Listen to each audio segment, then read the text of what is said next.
بسم اللہ الرحمن الرحیم۔ السلام علیکم پیارے دوستو، اللہ تعالیٰ نے اپنی قدرت سے ساری کائنات پیدا فرمائی اور ان میں سے بعض کو بعض پر فوقیت دی، 7 دن بنائے اور جمعہ کے دن کو دیگر ایام پر فوقیت دی۔ جمعے کے فضائل میں یہ بات خاص طور پر قابل ذکر ہے کہ ہفتے کے تمام ایام میں صرف جمعے کے نام سے ہی قرآن کریم میں سورت نازل ہوئی، جس کی رہتی دنیا تک تلاوت ہوتی رہے گی انشاءاللہ۔ جمعہ کے دن کی فضیلت یہ ہے کہ یہ دن ہفتے کے سارے دنوں کا سردار ہے۔ ایک حدیث میں ہے کہ سب سے بہتر دن جس پر آفتاب طلوع ہوتا ہے جمعہ کا دن ہے۔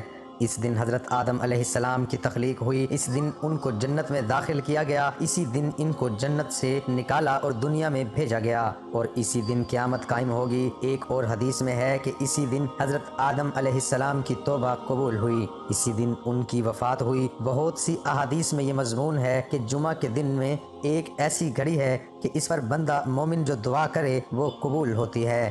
جمعے کے دن حضرت صلی اللہ علیہ وآلہ وسلم پر کثرت سے درود پڑھنے کا حکم آیا ہے۔ یہ تمام احادیث مشکات شریف میں ہیں۔ اس کے علاوہ اور بھی بہت سی احادیث میں جمعے کی فضیلت آئی ہے۔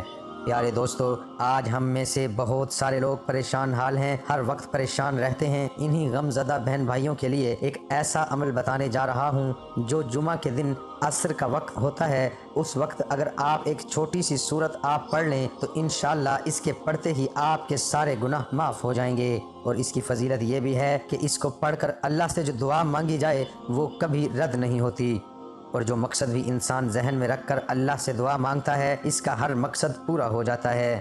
پیارے دوستو، جابر بن عبداللہ رضی اللہ عنہما کی حدیث ہے کہ رسول اللہ صلی اللہ علیہ وآلہ وسلم نے فرمایا، جمعہ کا دن 12 پہر یعنی گھڑیوں پر مشتمل ہے۔ ان میں سے ایک لمحہ ایسا ہے جس میں کوئی مسلمان اللہ تعالیٰ سے کچھ بھی مانگے تو اللہ تعالیٰ اسے وہی عطا فرما دیتا ہے۔ تم اس جمعہ کے دن عصر کے بعد آخری لمحے میں تلاش کرو، اللہ تعالیٰ نے جمعہ المبارک کے دن کو باقی دنوں کا سردار بنایا ہے۔ اس نام کی مستقل ایک سورت مبارکہ ہے، اللہ تعالیٰ نے قرآن کریم میں نازل فرمائی۔ جمعہ مبارک کی قرآن و سنت میں بہت فضیلت مذکور ہیں، اس لیے اس دن اعمال کا اہتمام کرنا چاہیے تاکہ اللہ تعالیٰ ہمیں جمعہ المبارک کی تمام فضیلتیں نصیب فرمائے۔ مسنون اعمال یہ ہیں: نمبر 1، غسل کرنا۔ حضرت عبداللہ بن عمر رضی اللہ تعالی عنہ سے روایت ہے کہ رسول اللہ صلی اللہ علیہ وآلہ وسلم نے فرمایا، جس شخص کو جمعہ کا دن نصیب ہو وہ غسل کرے۔ نمبر 2، مسواک کرنا۔ حضرت ابو سعید رضی اللہ تعالی عنہ سے روایت ہے کہ رسول اللہ صلی اللہ علیہ وآلہ وسلم نے فرمایا، جمعہ والے دن مسواک کرے۔ نمبر 3، خوشبو لگانا۔ حضرت ابو سعید رضی اللہ تعالی عنہ سے روایت ہے کہ رسول اللہ صلی اللہ علیہ وآلہ وسلم نے فرمایا، اگر میسر ہو تو جمعہ والے دن خوشبو لگائے۔ نمبر 4، تیل لگانا۔ حضرت سلیمان فارسی رضی اللہ تعالی عنہ سے روایت ہے کہ رسول اللہ صلی اللہ علیہ وآلہ وسلم نے فرمایا، جمعہ والے دن تیل لگائیں۔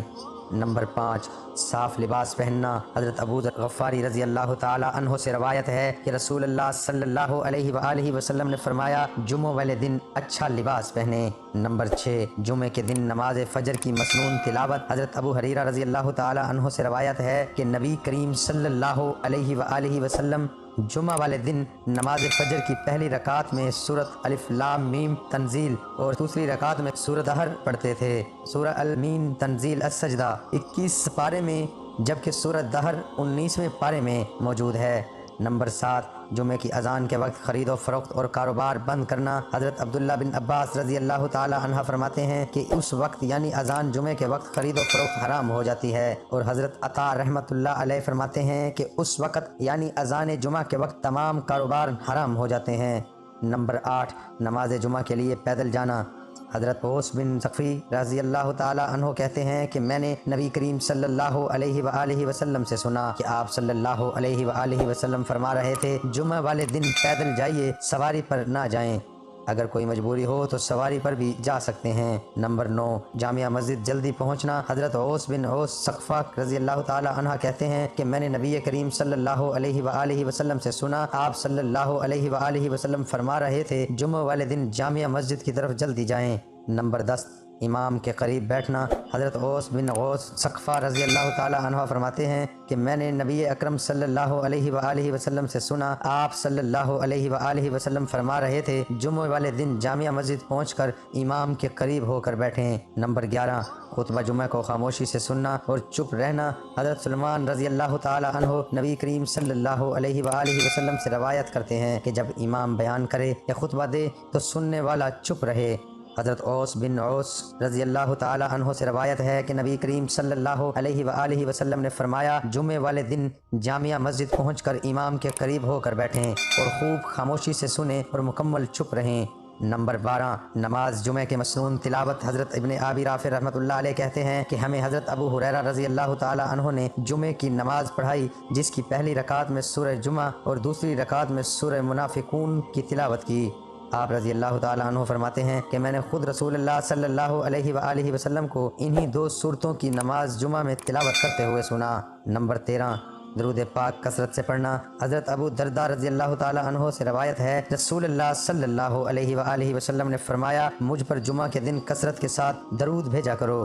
نمبر 14، نماز جمعہ کے بعد کھانا کھانا اور دن کے ایک حصے میں تھوڑی دیر کے لیے سونا۔ حضرت سہیل رضی اللہ تعالی عنہ فرماتے ہیں کہ ہم صحابہ کرام رضوان اللہ علیہم اجمعین نماز جمعہ کے بعد دن کے ایک حصے میں تھوڑی دیر کے لیے سویا کرتے اور کھانا کھاتے۔ نمبر 15، سورۃ کہف کی تلاوت کرنا۔ حضرت علی بن ابی طالب رضی اللہ تعالی عنہ سے روایت ہے کہ رسول اللہ صلی اللہ علیہ وآلہ وسلم نے فرمایا، جس شخص نے جمعہ والے دن سورۃ کہف کی تلاوت کی تو وہ آئندہ جمعے تک ہر طرح کے فتنے سے بچ جاتا ہے، یہاں تک اگر دجال بھی نکل آئے تو اس سے بھی محفوظ ہیں۔